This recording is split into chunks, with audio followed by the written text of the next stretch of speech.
Now, I took two quotes from Mayo Clinic, which were very, very contradictory. One of them said that studies suggest that the majority of patients develop antibody response in the second week after the onset of symptoms.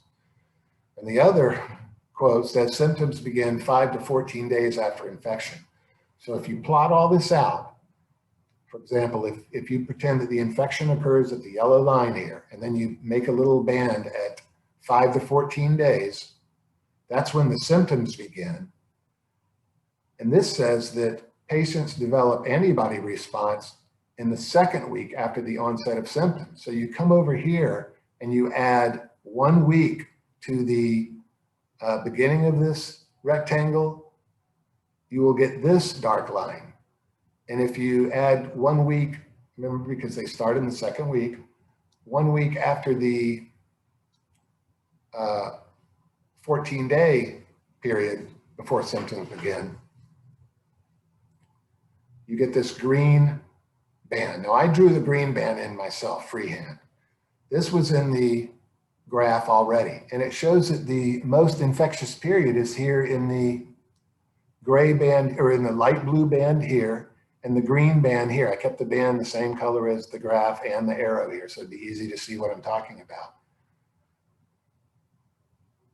So the problem with this is that they are saying that asymptomatic people should be tested when the most infectious period is well after symptoms have started.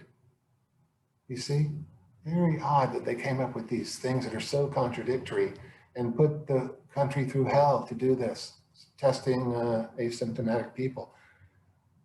You may say that the asymptomatic people can spread the disease, but this contradicts it from the Mayo Clinic. You're not even largely infectious until many days after the symptoms appear.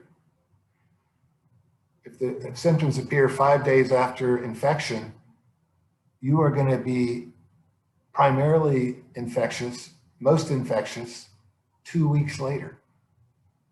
And yet they want to test everyone who hasn't had symptoms yet, which is way back in this band here. And the most infectious periods are here and here. Just amazing. Okay.